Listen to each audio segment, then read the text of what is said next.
얼마 전 세계 최대 규모의 FTA, 한중일과 아세안 국가들이 참여하는 자유무역협정 RCEP이 발효되었습니다.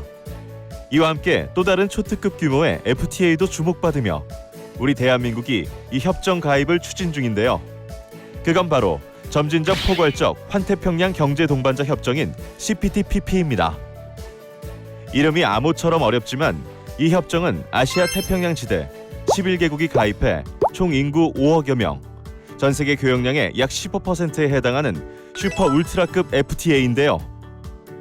과거 한미 한중 FTA, 이렇게 두 국가끼리 자유롭게 무역하자고 맺었던 FTA는 이제 스케일업해 RCEP, CPTPP와 같은 메가 FTA 시대로 글로벌 통상 영토에 새로운 지각병동이 일어나고 있습니다. 찐으로 자유무역 효과가 일어나 플렉스한 삶을 즐기기 위해 우리는 CPTPP에 대해 어떻게 검토하고 메가 FTA 시대를 맞이하면 좋을까요? 마음만은 벌써 자유롭고 플렉스하다는 통상원정대원이 그 답을 찾으러 산업통상자원부로 출동했습니다.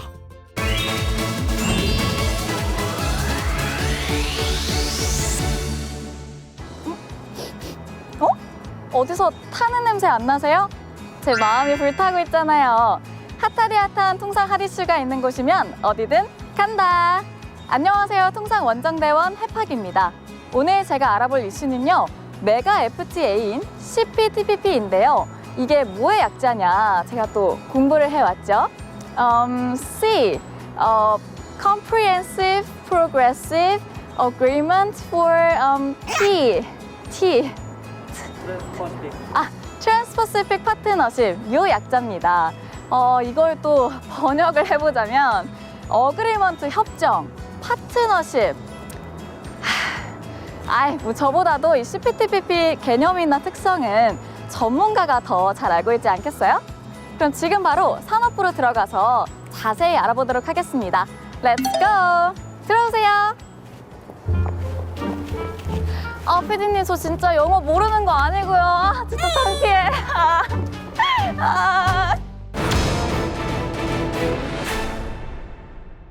네, 지금 제 옆에는 CPTPP를 자세히 설명해 주실 담당자분 모셨는데요. 안녕하세요. 자기소개 한번 부탁드립니다. 네, 안녕하세요. 산업통상자원부 FTA 정책기획과 박수정 서기관입니다.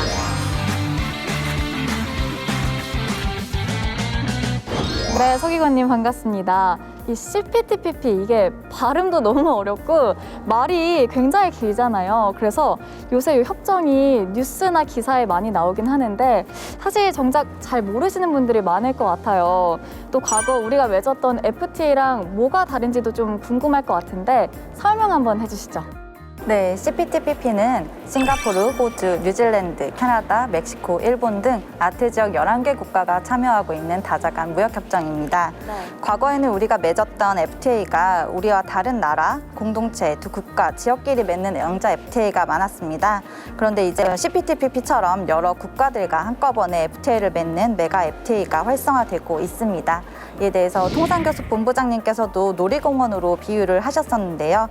놀이공원에 가면 여러 놀이기구를 개별적으로 티켓을 끊어서 살 수가 있는데 CPTPP와 같은 다자간 FTA는 자유이용권으로 한번 사서 여러 놀이기구를 이용할 수 있는 그런 것이라고 볼 수 있습니다.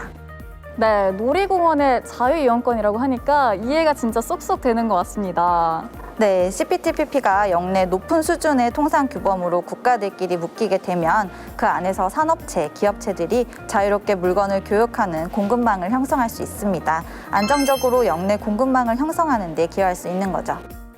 네, 그러니까 우리나라에서 생산하기 어려운 제품은 이걸 많이 생산하는 CPTPP 다른 회원국과 교역해서 가져오기 쉬운 그런 공급망을 형성한다는 거네요. 또 반대로 우리나라가 생산한 제품을 다른 역내 회원국과 교역하기도 쉬워지겠고요. 네, 잘 알고 계십니다. 네, 맞습니다. 이렇게 이 협정이 우리 공급망에 좋은 영향을 줄 수 있는데 사실 CPTPP가 다른 11개 국가는 이미 가입을 했잖아요. 우리는 그동안 가입할 생각이 없었나요? 왜 이제 가입하려는 걸까요? 네, 정부는 2013년부터 CPTPP 전신인 TPP 가입에 관심을 표명해 왔었습니다. 하지만 미국이 TPP에서 탈퇴하고 CPTPP로 이름을 바꾸고 재편되는 과정에서 우리 가입 시점을 잡기가 쉽지는 않았습니다. 그러한 가운데서도 우리 산업부는 꾸준히 대내외 통상 환경의 변화를 살피면서 CPTPP 참여를 검토하고 가입하기 위한 준비 작업을 진행해 왔습니다. 팬데믹 이후에 국제 통상 질서가 새롭게 판이 짜여지면서 아태 지역과 영내 주요 메가 FTA인 CPTPP가 주목받고 있습니다. 최근에는 기존 11개 회원국 이외에 영국, 중국, 대만이 연이어 CPTPP 가입을 신청하면서 CPTPP에 대한 관심이 더욱 높아지고 있고 우리나라의 가입에 대해서도 세계가 주목하고 있는 상황입니다. 국제사회도 그렇고 대다수 CPTPP 회원국들도 그렇고 한국 가입에 대해서는 호의적으로 바라보고 있습니다. 네, 이 코로나로 인한 팬데믹 이후에 CPTPP가 주목을 받게 됐고 또 우리나라 가입에 대해서도 전 세계가 주목을 하고 있다라고 말씀을 해주셨는데요. 그럼 이 CPTPP에 가입한다면 우리한테는 또 무슨 혜택이 있을까요? 공급망 외에 또 다른 혜택도 있겠죠? 네, 혜택을 꼽자면 크게 경제적 효과와 전략적 효과로 나누어 볼 수 있겠는데요. 먼저 말씀해주신 공급망 강화와 이제 수출 증대와 같은 경제적 혜택이 있습니다. CPTPP 11개 회원국에 대한 수출이 저희 국내 총 수출의 22%를 차지하고 있는 상황인데 CPTPP가 높은 수준의 자유무역 협정으로 회원국들 상대로 우리 제품을 수출할 때 관세 절감, 무관세 혜택을 많이 볼 수 있을 것으로 기대합니다. 그렇게 되면 우리 수출 기업들 입장에서는 매출이 올라가고 수출 규모도 더 늘어나 궁극적으로 국내 경제 성장에 도움이 될 것으로 보고 있습니다.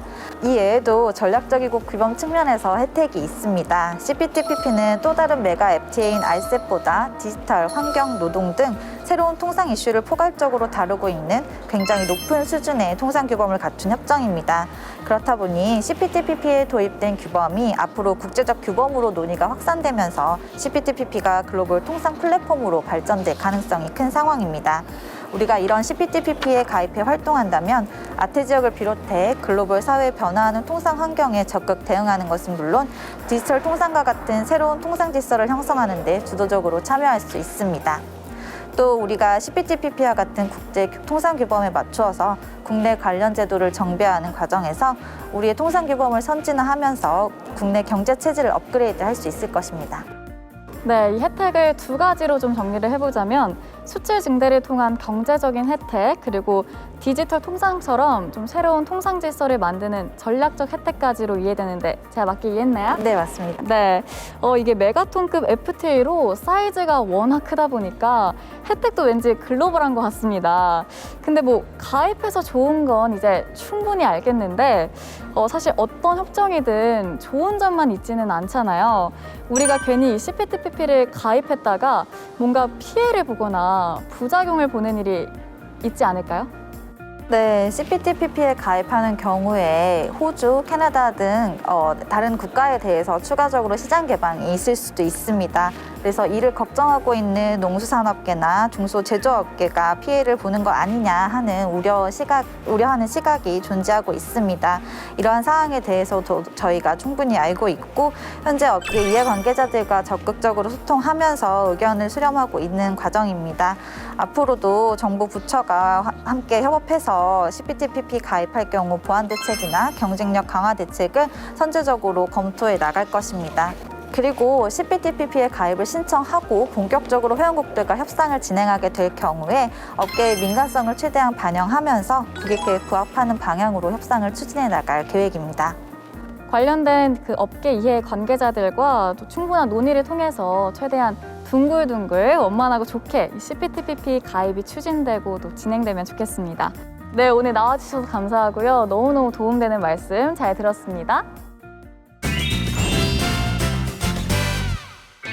정부는 다가오는 4월 CPTPP 가입 신청서 제출을 목표로 글로벌 통상 전문가, 각계각층 사람들을 만나 각각의 입장과 의견을 수렴하고 가입 여부와 협상에 대한 사회적 논의를 활발히 진행하고 있는 것과 동시에 기재부, 농림부, 해수부, 중기부 등 관계 부처와 함께 분야별 지원 대책을 미리 검토하고 있습니다. 이뿐 아니라 회원국 통상장관들과 긴밀히 협의하며 CPTPP 가입을 추진해 나가고 있습니다. CPTPP는 다자간 협상인 만큼 회원국 전체 대표단과의 협상을 타결해야 함과 동시에 개별 회원 국가가 이의 제기를 할 경우 양자 간 협상을 별도로 해야 할 수도 있는데요. 따라서 가입 신청 후에도 여러 가지 변수가 작용할 수 있고 가입 완료가 되기까지 시일이 좀 걸릴 수 있습니다. 우리나라는 5, 60년대부터 본격적으로 외국과 교역을 시작해 무역으로 경제 성장을 이룬 무역 강국입니다. CPTPP 가입 추진이 본격화되면서 풀어야 할 과제들이 있고 시간도 좀 걸리겠지만 우리의 무역 영토를 계속 잘 유지하고 확대하기 위해선 더 다양한 국가들과 자유무역 확대를 추진할 필요가 있습니다. 그럼 우리가 글로벌 통상 리더가 되는 그날까지 통상원정대원의 핫이슈 탐방은 계속됩니다. 쭉